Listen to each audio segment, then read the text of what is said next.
Many concept cars claim to run on futuristic tech, boast 9,000 horsepower, achieve 0 in a 60 mph in a blink, and even make your dinner on request. We usually think, great idea, but it'll never happen. These showpieces are designed to showcase innovations that might, just might, make their way into a family sedan one day. While they're an entertaining break from the everyday grind, in the end, they rarely amount to much. The Lotus Theory 1 is different. This concept car offers a genuine glimpse into the future, with functional tech and features that could realistically make their way into upcoming models. With Lotus, the future always carries a hint of its heritage. Ben Payne, Vice President of Design at Lotus Group, was in London to introduce us to the company's latest creation. Payne fully understands the importance of honoring the brand's history. You can't ignore the past, because one of the most important things we have is our heritage. Ignore that at your peril. It's extremely important we don't just do something that looks beautiful. It needs to have some genuine story behind it. How we can explain why it does certain things, or why it looks that way, Payne explained. While the Theory 1 is packed with cutting-edge tech, it still pays homage to one of Lotus's most iconic models, the Esprit. It isn't a pastiche, no. For us in the creative team, it was more about taking the spirit of the Esprit and imagining what that looked like 50 years ago, he added. The Theory 1 is filled with subtle tributes to the Esprit, from its sharp wedge shape to the sleek lines along its sides and more. For Payne and his team, looking to the past to shape the future seems to be an enjoyable luxury, not a burden. With such a rich history to draw from, why not use some of those iconic designs for inspiration? If a customer or fan recognizes these throwbacks, it's considered a clear win. However, seeing the Theory 1 next to the EMEA highlights that it's still a natural evolution of Lotus's current design philosophy. The present isn't overlooked. Reflecting on the brand's heritage might be a smart move, especially considering the mixed reception of Lotus's electric offerings like the Electre SUV and EMEA sedan. Traditional Lotus fans who value lightness, simplicity, and affordability have been vocal about their dissatisfaction with the bulkier, tech-heavy direction of these new models. The classic simplify and add lightness mantra is repeatedly brought up, but it's worth noting that the Lotus of old didn't feature massive batteries, 900 horsepower, or, in most cases, rear seats. Today's Lotus, particularly the one behind the Theory 1, is embracing a new approach. The topic of weight is always the first thing people mention.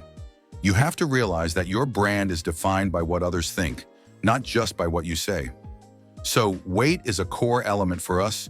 We must deliver a balance of weight, performance, and practicality. That's really the challenge when it comes to EVs.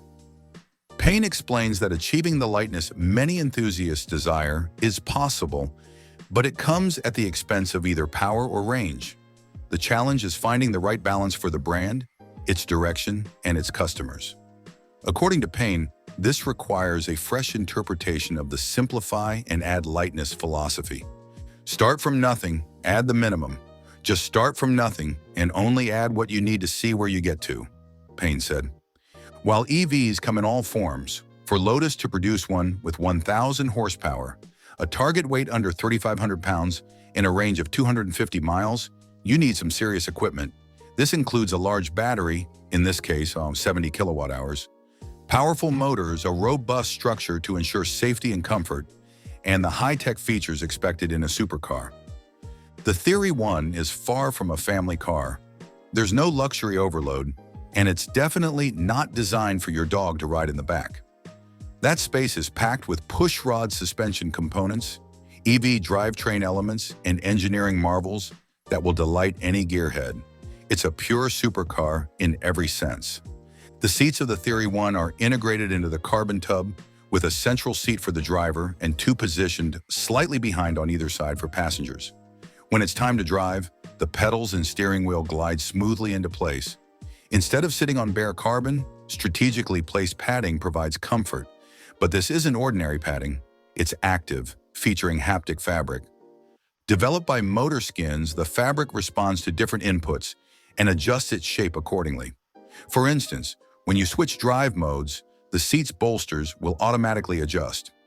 If the car's advanced safety systems, equipped with the same active LiDAR found in the Eletri and EMEA, detect a vehicle in your blind spot, the seat can theoretically give you a tap on the shoulder. Lotus has also designed buttons that initially appear as flat fabric, but activate when needed, like when you want to answer a call. This innovative system uses layers of fabric and air channels, keeping the car lightweight and aligning with Payne's philosophy of adding only the essentials. Likewise, the headrests aren't bulky foam cushions, but rather another cutting-edge technology not yet seen in a road car. 3D printed plastic. If you're a sneaker enthusiast, you might recognize the design. Carbon, the company behind it, has been collaborating with Adidas for years to create 3D printed, springy, and comfortable soles that also look great. So why not apply that same technology to create lightweight, visually striking headrests? There's even space to fit KEF speakers in each seat, allowing every passenger to enjoy their own personal audio experience as you cruise. The innovative tech in the Theory 1 is matched by smart materials. Its glass is recycled, as is the carbon fiber in its tub, and cellulose composites are used throughout the body. Just as the Lotus of the past pioneered new materials, the Lotus of the future continues that legacy. Though there has been interest, Lotus has no plans to produce the Theory 1. Instead, elements from it will be integrated into future models. This concept didn't just materialize overnight. It's been in development for quite some time. The entire process took about 2 years, Payne revealed. Some of our work streams began without a specific car in mind. We were exploring materials, next-gen lighting, and similar innovations. From there, the concept gradually came to life. With a blend of classic Lotus elements and modern innovation, the brand's loyal fans should, hopefully, be pleased with the direction things are headed. Payne points out that as new models are introduced, the designs may start to feel more familiar compared to the current EV lineup. We pay attention to feedback and what people say. We can never ignore our customers, Payne said. We're flexible enough as a company to respond to that. As we begin producing smaller vehicles, their design and feel will likely remind people of the brand's core identity. This is very much a statement that the future will embrace. Let us know, what do you think of this Lotus's standout? Your feedback is important.